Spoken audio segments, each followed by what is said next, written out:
কোথাও যুদ্ধ নয়, তবু বাতাসে উত্তেজনা। কাশ্মীরের পাহাড়ে রক্ত ঝরার অভিযোগ গড়ালো সিন্ধুর জলে, আর তাতেই পাকিস্তানের হিন্দু সম্প্রদায় এখন রাস্তায়। বেলুচিস্তানের কোয়েটায় ভারতের বিরুদ্ধে উঠল জোরালো কণ্ঠস্বর, স্পষ্ট এবং অপ্রত্যাশিত।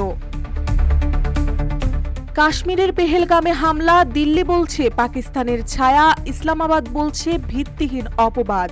আর সেই বিতর্কেই মুখ খুললেন পাকিস্তানের হিন্দু সম্প্রদায়। বুধবার দুপুর কোয়েটার রাজপথে বর্ণিল পোশাকে পাকিস্তানি হিন্দুরা, তাদের হাতে প্ল্যাকার্ড যেখানে লেখা মোদি হটাও শান্তি বাঁচাও, তাদের মুখে স্লোগান ভারতের আগ্রাসন মানি না।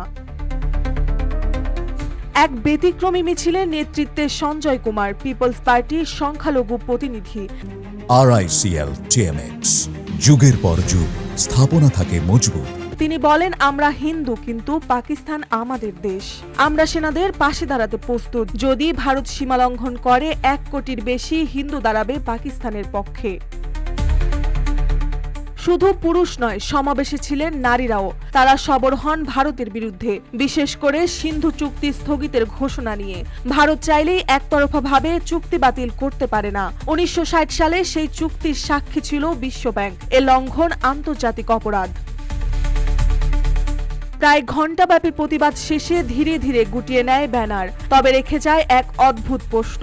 কাশ্মীরের রক্ত যদি সিন্ধুর জলে মিশে যায়, তবে কে দায় নেবে? আর পাকিস্তানের হিন্দুরা যেদিন দেশপ্রেমে গর্জে ওঠে, সেদিন উপমহাদেশ কি আর আগের মতো থাকে?